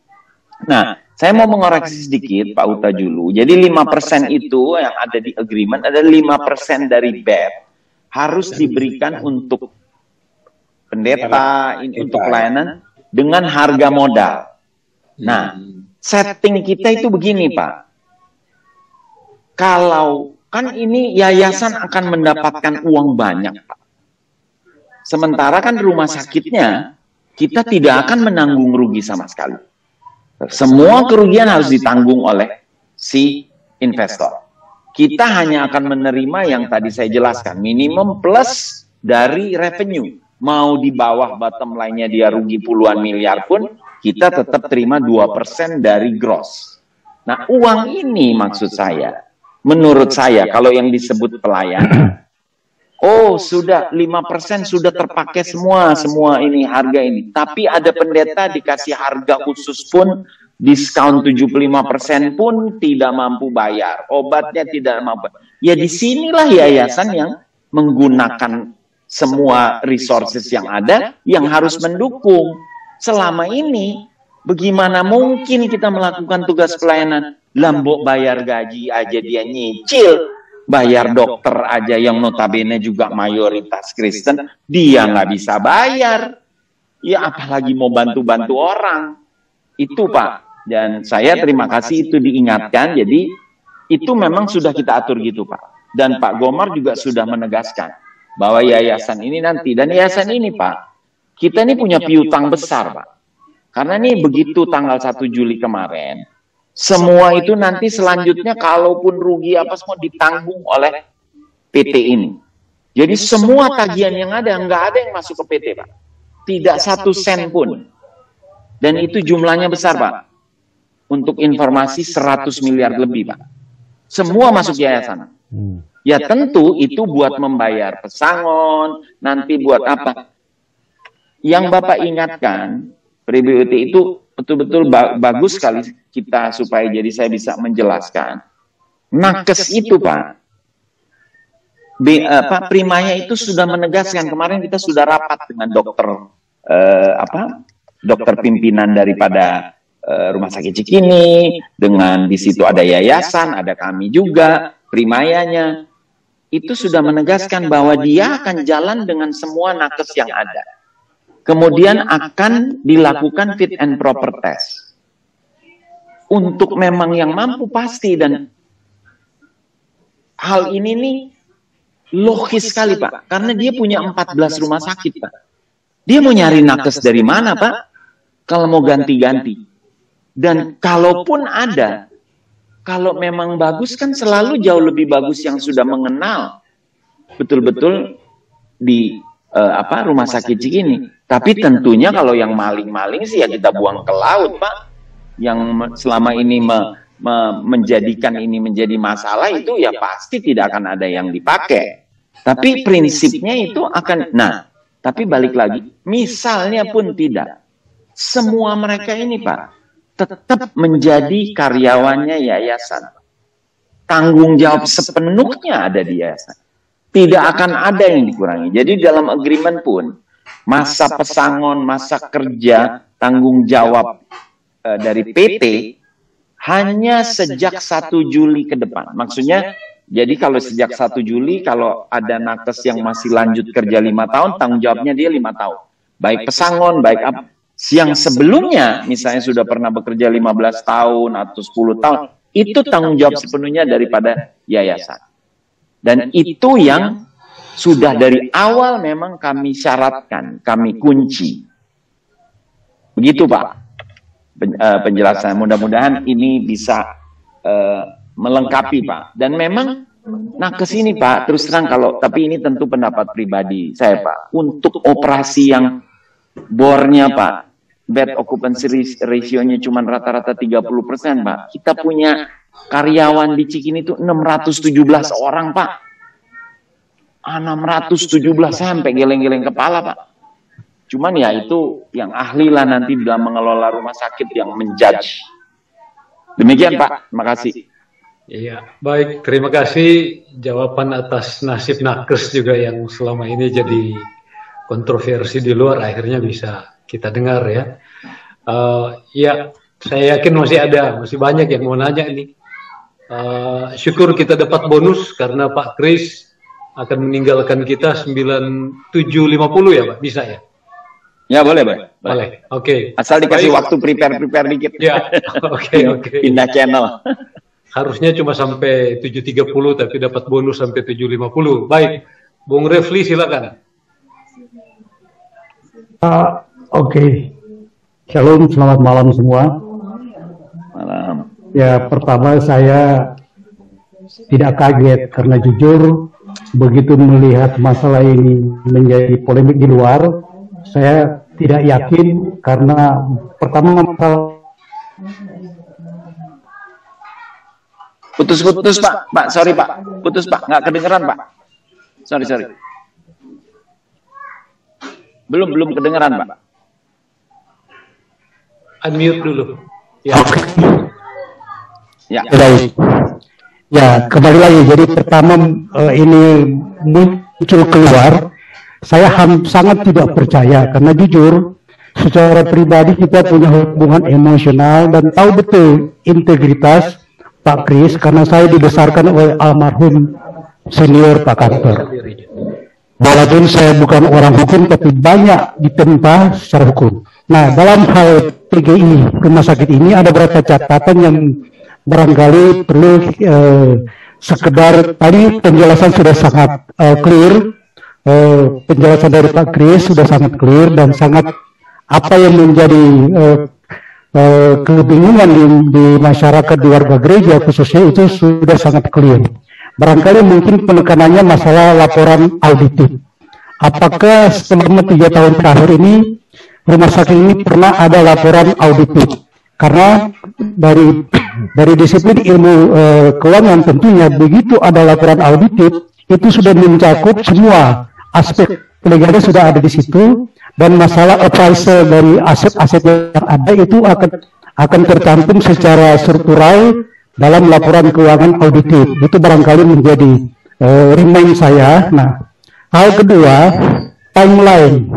Karena ini baru merupakan Master of Agreement, kita masih ada timeline sampai ke perjanjian definitif atau PKS. Nah, ini berapa lama? Kalau yang tadi laporan audit belum terpenuhi, tentunya itu harus diisi dalam masa timeline ini supaya ada bergantilah baru untuk melakukan penyesuaian terhadap apa-apa yang sudah disepakati. Misalnya setelah di appraisal ada angka equity yang cukup signifikan sehingga bisa mempengaruhi apa yang sudah menjadi perjanjian awal. Nah, timeline ini penting. Berapa lama timeline ini sampai ke PKS? Barangkali itu yang menjadi dasar, karena banyak yang ingin tahu, tapi tadi secara gamblang dan sudah secara clear itu disampaikan, dijelaskan oleh Pak Kris, dan saya kira ini satu langkah yang sangat-sangat positif bagaimana melihat peluang dan potensi. Karena jujur memang keberadaan Cikini ini tidak ada lagi, dan di mana kita punya aset yang sedemikian besar, kalau tidak dikelola secara profesional itu semua akan gigit jari. Masalah profit oriented, dan ini saya kira tadi sudah terjawab. Bukan soal profit orientednya, hasilnya itu akan kembali ke pelayanan. Jadi saya kira di sini juga masalah integritas, dan itu yang menjadi satu polemik di luar. Saya sangat tidak yakin bahwa ini ada hal-hal yang menyimpang, dan tinggal bagaimana secara ini ya tentunya laporan auditif itu menjadi bagian terpenting, karena laporan audit ini mengantar dan itu akan otomatis ada appraisalnya, ada studi kelayakannya dan lain-lain. Kalaupun itu belum, itu harus diisi di masa timeline. Mungkin itu yang menjadi benang merah yang perlu saya tambahkan dalam diskusi ini. Terima kasih, selamat malam. Baik, terima kasih Bung Refli. Dan berikut dokter ya, Dokter Kerompis ya. Silakan dok. Selamat malam, shalom semua. Shalom Pak Odi, shalom Pak Kris. Pertanyaan saya agak berhubungan dengan tadi komentar dari Pak Refli, yaitu atau pertanyaan dari Pak Refli, yaitu siapa yang nanti akan menjadi pengawas atau mengawasi jalannya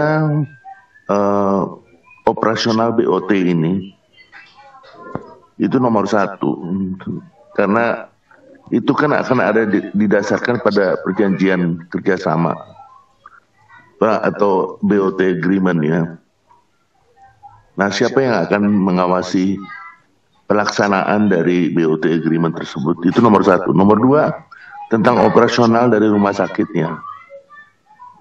Karena Pak Kris tadi bilang bahwa sudah terbukti beberapa waktu yang lampau ada yang mencuri dari situ, dari rumah sakitnya, dan sudah dipecat. Itu apa langkah-langkah dari pengelola yang baru ini, maupun ada tim negosiasinya untuk menjamin agar hal yang serupa tidak terjadi lagi, yaitu apakah operasionalisasi dari rumah sakit ini harus diaudit mungkin setiap tahunnya, dan itu dimasukkan ke dalam BOT agreement. Nomor tiga adalah saya ingin komentar sedikit tentang isu yang diangkat oleh Pak Jaya Sirait tentang pengembalian aset pada waktu BOT berakhir. Saya sendiri pernah terlibat langsung dan pernah punya pengalaman BOT antara perusahaan yang di mana saya bekerja dengan PT Bank Mandiri. Objek dari BOT-nya adalah gedung Geraha Bapindo di Jalan Sudirman. Pada waktu gedung itu dikembalikan ke pemiliknya yaitu Bank Mandiri TBK, itu di dalam BOT agreement-nya jelas tertera bahwa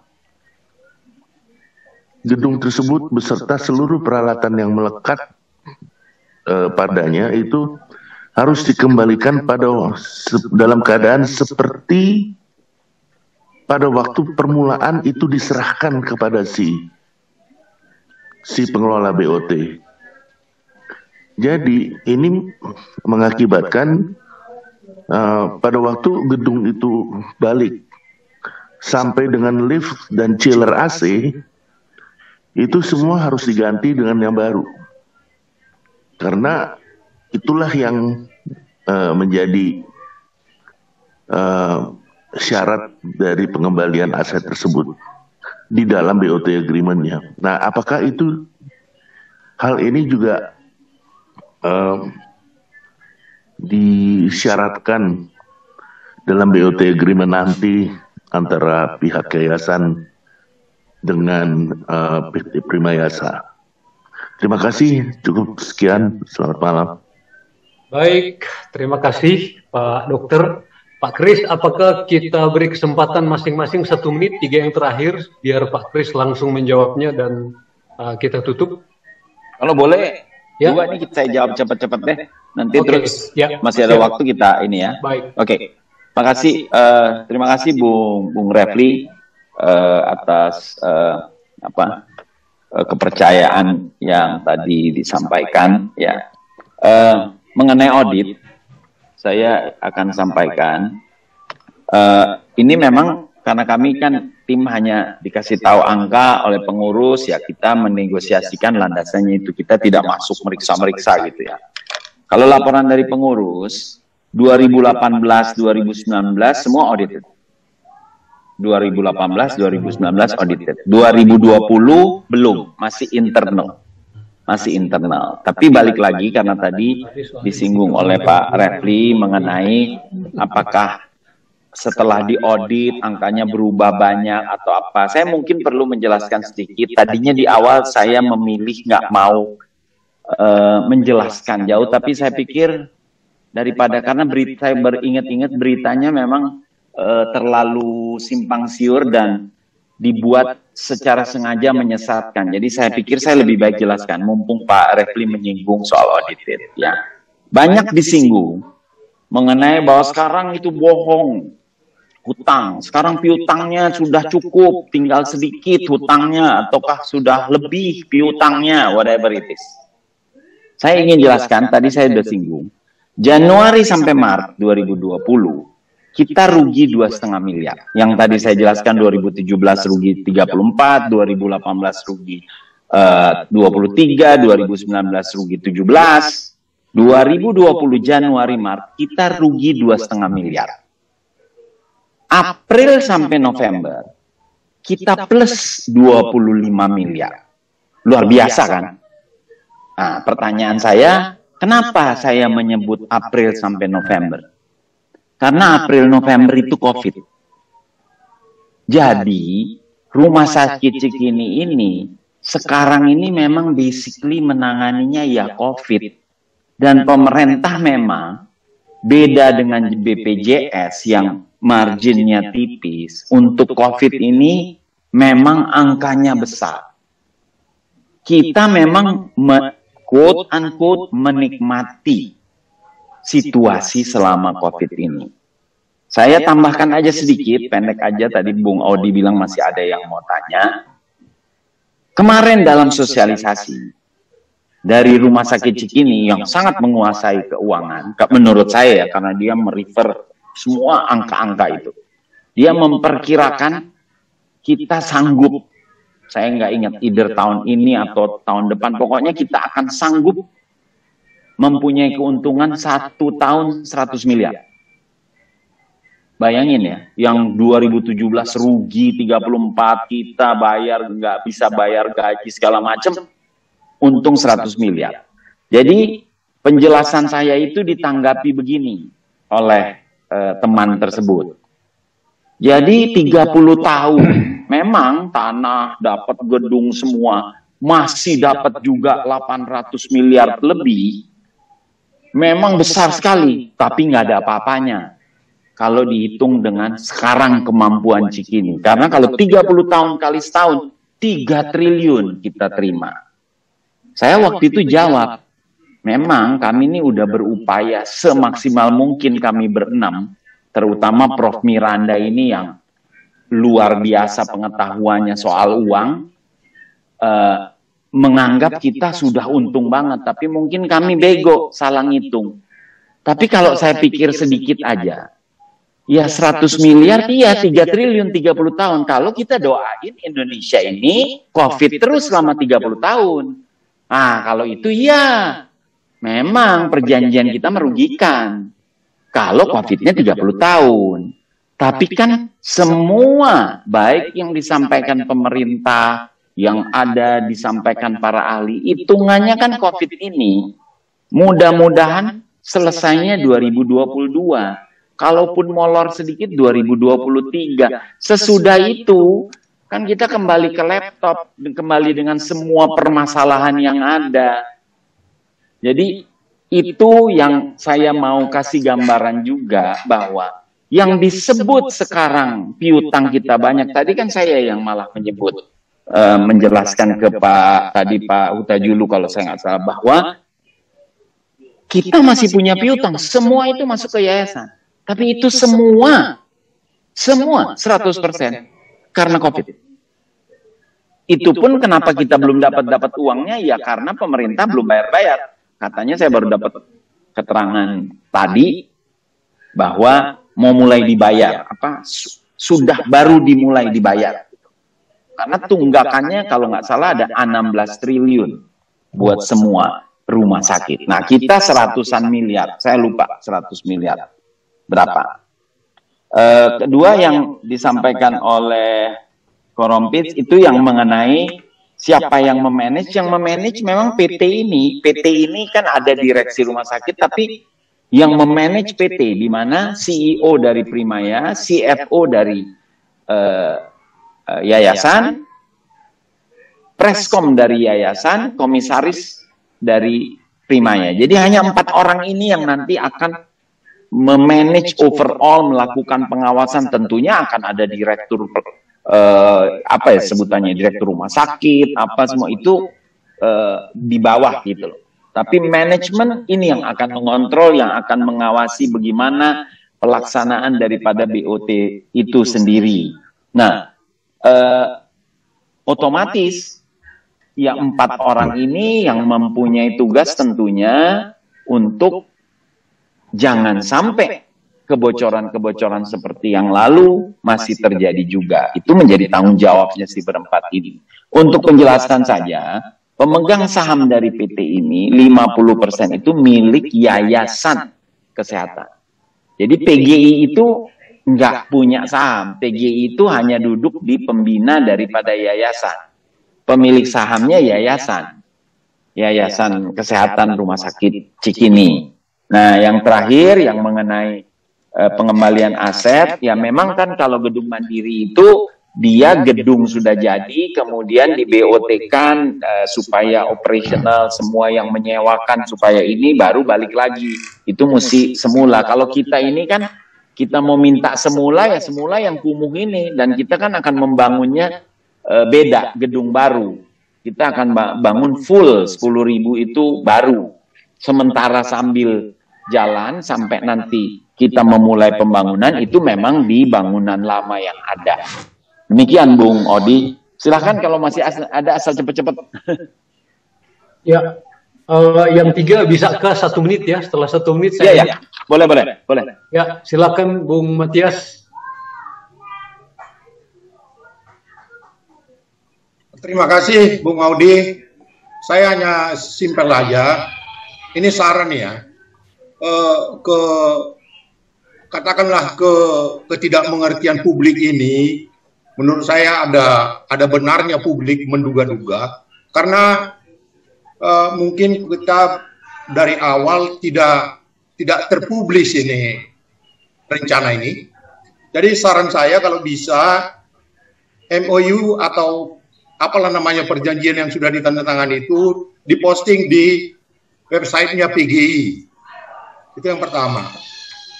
Yang kedua, nama rumah sakit ini kan masih tetap menggunakan nama PGI Cikini. Ditambahin nama yang lain di depan atau di belakang. Nah, pertanyaan warga gereja saat ini, apakah nuansa kekristenan yang ada di rumah sakit PGI saat ini akan ada juga nantinya di rumah sakit yang katakanlah yang baru itu, seperti ornamen-ornamen kekristenan atau lagu-lagu rohani dan lain sebagainya, atau kunjungan-kunjungan rohaniawan. Kira-kira itu yang mau saya sampaikan. Yang terakhir itu mohon juga PGI lebih proaktif, apalagi di dalam perjanjian detailnya nanti yang akan dibuat, lebih kepada mendengarkan apa. Jadi itu untuk memperkaya perjanjian detail yang akan dibuat. Cukup ya, 1 menit. Silakan Bung Bucelitai. Terima kasih Pak Odi. Suara saya kedengaran? Ya. Terima kasih Bung Kris untuk waktu yang luar biasa bernilai tinggi. Dari penjelasan Bung Kris tadi ada 2 poin pertama yang saya appreciate. Yang pertama, bahwa terpilihnya kandidat BOT ini menggunakan momentum yang sangat mantap, yaitu potensi leveraging yang dilihat sebagai sesuatu yang bisa kita taking manfaat yang besar dengan adanya rencana IPO dari Primaya. Ini sesuatu langkah strategis yang tidak banyak dilihat orang. Yang kedua, apa yang disebut-sebut tadi, ada beberapa hal yang menarik. Yang pertama bahwa dengan adanya BOT ini, maka kita harus merubah paradigma. Kita masuk dalam hospitality industry total. Jadi rumah sakit Cikini bukan sekedar lagi pelayanan, tapi hospitality industri yang berbasis pada kasih. Saya ingat kata-kata Pendeta Marantika bahwa Raden Saleh mengatakan, saya hanya memberikan tempat ini untuk gereja, karena hanya gereja yang bisa menggunakan tempat ini untuk melayani masyarakat dengan kasih. Dan itu 40 tahun yang lalu, Bung Kris. Jadi apa yang sudah diputuskan oleh tim, saya sangat appreciate. Dan memang komitmen yang diambil oleh 6 orang itu saya juga salut, bahwa tidak akan ikut dalam konflik interest pada bisnis-bisnis yang akan muncul. Cuma yang menarik saya tadi adalah pengurus yang sudah di-highlight, ada 4 orang tadi, itu sudah sangat bagus formatnya. Cuma kembali lagi kepada kita untuk bisa menemukan orang yang benar-benar punya komitmen dan integritas untuk melaksanakan misi ini. Pertanyaan yang menarik adalah, tadi ada kalimat Bung Kris bahwa terhitung tahun ketiga sudah harus bangun.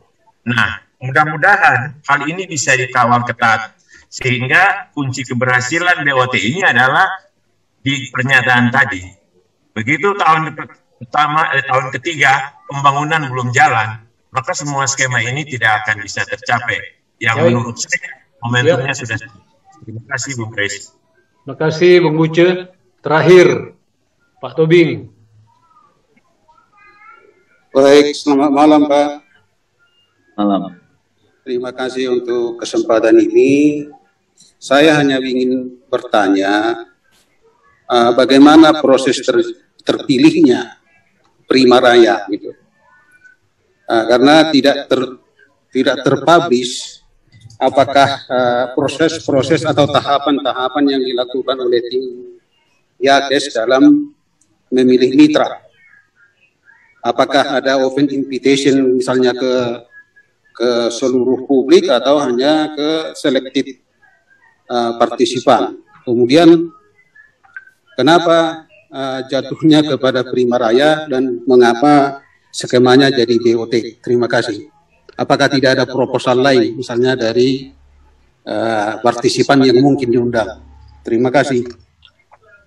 Baik, silakan Pak Kris. Ya, makasih Pak Matias. Bahwa ini tidak terpublikasi, kalau kami ini kan penugasannya tuh datang dari pemilik, yaitu Yakes dan MPHPGI. Jadi from time to time kami selalu update dan melaporkan kepada baik Yakes maupun kepada MPHPGI. Saya tahu betul Yakes membahas itu juga paling tidak dengan direksi.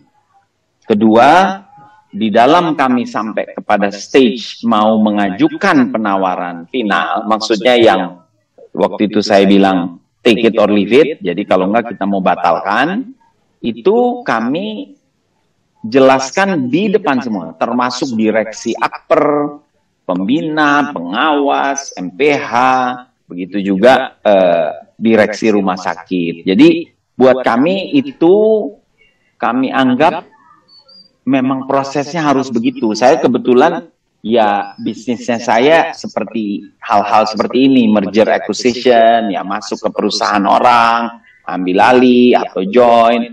Ya kita memang melakukan penjelasan, tapi biasanya kalau sudah bersepakat, baru kita melakukan meeting, town hall, kita jelasin. Nggak bisa kan kita mau berunding, terus kita mesti tanya kepada nakes, kita mesti tanya ke laundry, kita mesti tanya ke satpam. Kita berhubungannya dengan pemilik, bahwa pemilik memilih mensosialisasikan dulu atau bagaimana ya, namanya juga dia pemilik. Jadi itu yang kami lakukan. Nah, mengenai nama, yang pasti visi misinya ini tetap sama. Tugas daripada 4 orang yang mewakili pemilih, baik dari pihak Primaya maupun kami, yaitu kami memang yang mesti mengawal agar supaya hal-hal yang positif yang selama ini menjadi trademark ataupun menjadi model daripada rumah sakit Cikini, itu yang kita coba untuk supaya itu bisa dipertahankan. Kenapa saya menyebut coba? Karena namanya juga sudah di-manage bersama. Ya. Makanya tadi di awal kan saya menjelaskan bahwa mayoritas kepemilikannya itu kebetulan orang Katolik. Ya, 58%. Nah, kemudian Saratoga yang memiliki 18 itu juga warga PGI juga, Bung Edwin Suryajaya. Ya. Mudah-mudahan sih ini dengan mudah bisa tercapai. Hal-hal yang bisa nanti kami masukkan di dalam perjanjian rinci pasti selama memungkinkan pasti kita masukin. Kedua dengan Pak Bucelita ya terima kasih atas supportnya mengenai momentum IPO. Memang kami pakai ini dan saya sangat sepakat tadi disampaikan mengenai hospital ini sebagai industri yang akan menjadi base. Sebenarnya di dalam program kerja Rumah Sakit Cikini Yayasan itu memang targetnya membuat ini menjadi quote-unquote one-stop service untuk the whole pelayanan. Luar biasa memang, tapi itu yang sama sekali ya boro-boro one-stop service. Ya, satu bagian aja berantakan, makanya tidak pernah nyampe ke situ. Nah, harapan kami tentunya ini akan bisa kita capai dan rencana dari tim, terus terang saya belum membahas dengan teman-teman, jadi kita belum masuk ke bagaimana, tapi di kepala kita yang memang yang supporting supaya dia menjadi one stop service. Makanya tadi saya sudah menyebut antara lain misalnya rumah duka, gitu.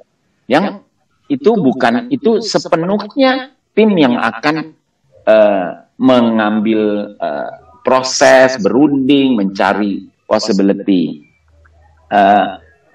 Kemudian yang ketiga, ya memang, makanya kan sangat penting, kemarin juga dalam sosialisasi saya sampaikan ke semua jajaran. Ini saya bilang, ini investor masuk.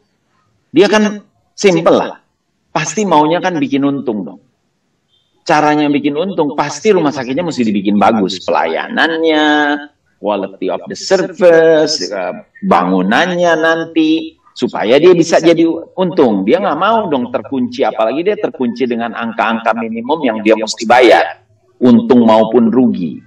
Nah, harapan kami tentunya mereka ini kita mesti support dengan positif gitu, bukan digoyang-goyang, bukan dipersulit, bukan apapun nanti menjadi masalah ya, otomatis akan makin sulit buat mereka. Saya yakin sih kalau lihat proses kemarin, datang tanggal 1 langsung dari Primaya datang ke rumah sakit, mereka bilang happy karena disambut dengan baik. Mudah-mudahan Tuhan memberkati bahwa proses ini berjalan dengan lancar, dan tadi menjawab yang disampaikan Pak Buce, itu makanya kita kunci hari pertama tahun ketiga kalau dia belum mulai, maka pasal mengenai sanksi itu berlaku, yaitu semua uang kembali dan dia mesti bank garansinya dicairkan 78 miliar. Nah, terakhir mengenai pertanyaan Pak Tobing, seperti penjelasan saya tadi, ini kita memang bukan kita tidak tenderkan, bukan tidak berniat tenderkan, tapi kami ini dikejar kepada situasi di mana rumah sakit Cikini ini, dan kebetulan kan pada waktu itu jangan salah loh, COVID-nya itu kan baru mulai. Sementara kan rumah sakit itu selalu mesti diakreditasi, dan pasti hasil akreditasinya tuh akan jelek. Nah, begitu juga, begitu banyaknya vendor tidak dibayar, hutang pada vendor, hutang kepada nakes, hutang kepada pesangon. Jadi kami dikejar. Nah, waktu itu pertama kami lakukan karena penawarannya jelek sekali, jadi kita buang itu.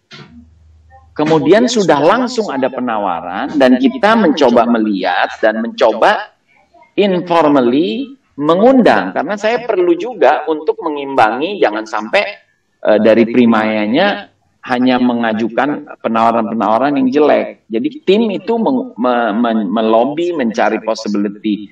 Tapi kita menghadapi di mana rumah sakit yang ada itu tidak dalam posisi ingin masuk. Kemudian Hermina sendiri sudah ada private equity masuk gitu loh. Jadi itu yang mengakibatkan kita, kita lihat, makanya tadi dalam laporan kan saya bilang, kita sampai pada pokoknya kita mau angkanya ini, take it or leave it. Begitu enggak, kita akan pindah. Dan ternyata mereka menerima. Barangkali itu Bung Odi. Baik, terima kasih Pak Kris. Akhirnya kita sampai jam 8:02 ya. Tapi sebetulnya tim kita ini memang tim negosiasi PGI ini memang orang-orang yang sudah selesai dengan kepentingan pribadinya. Baik Pak Kris, Prof Miranda, Bu Sheila, Pak Nino Punggawa, Agus Dharma, dan Pak Lim. Oleh karena itu, saya kira saya tidak memilih yang akan bertanya, tetapi secara spontan, dan nampaknya apa yang dijelaskan melengkapi apa yang disampaikan oleh Pak Gomar. Pak Gomar sebelumnya menjelaskan dinamika di sekitar persidangan gereja sampai ke BOT, dan malam ini kita mendengarkan skema BOT langsung dari ahlinya. Gitu. Bahkan masih didampingi Prof Miranda yang tidak mau banyak bicara katanya, memberi kesempatan kepada Pak Kris saja yang bicara untuk malam ini. Begitu juga Bu Sheila tadi hadir bersama kita. Akhirnya kita cukup paham sebetulnya apa yang sedang terjadi, dan bahwa memang kita harus bertransformasi. Pelayanan Kristen itu pun harus bertransformasi dengan ruang dan waktu yang berubah sedemikian cepatnya. Oleh karena itu, terima kasih Pak Kris. Saya tidak akan menahan Pak Kris karena setahu saya Pak Kris sudah lewat 3 menit ya. Saya tidak akan banyak bicara di akhir dari pertemuan ini, tapi jika ada dibutuhkan untuk sosialisasi lebih jauh, mungkin Prof Miranda, Bu Sheila, kita akan mencoba untuk memfasilitasi biar semua yang terkait dan merasa perlu untuk mencari tahu lebih jelas, kita fasilitasi untuk mendengarkannya. Di akhir pertemuan, terima kasih kembali Pak Kris. Sebelum kita Odi, saya izin Pak Odi, tentu saya atas nama pribadi, atas nama teman-teman seluruh tim negosiasi, atas nama yayasan maupun MPH PGI, saya mau menyampaikan terima kasih pada Bung Odi, khususnya yang mengambil inisiatif untuk menyelenggarakan diskusi ini, yang sangat membantu di dalam kami mensosialisasikan apa yang terjadi. Begitu juga saya sangat berterima kasih kepada semua yang ikut di dalam diskusi ini, semua pertanyaan dan masukan, saya jamin itu memang hal-hal yang sudah disampaikan yang memang harus menjadi perhatian kami untuk perjanjian detailnya. Pasti akan kami upayakan semaksimal mungkin bahwa itu bisa kita capai untuk kepentingan kita bersama. Tapi saya di dalam diskusi ini terus terang merasa bahagia dan juga bersyukur bahwa tidak seperti gambaran saya apa yang tampil di sosmed. Di sini komunitas Bung Adri sendiri bilang, sebab waktu Bung Adri nanya, saya bilang terserah, silakan aja mau undang siapa aja, mau yang setuju, mau yang nggak setuju, iya kan Bung, saya bilang gitu kan, silakan aja. Tapi dari sini kan terlihat bahwa mayoritas memang betul-betul karena kecintaannya dan positif menanggapinya. Yang nggak setuju pun saya merasakan bahwa itu nggak setuju dalam konteks positif, atau punya pemikiran tambahan yang positif, bukan yang seperti gambaran sebelumnya. Untuk itu saya atas nama tim terutama menyampaikan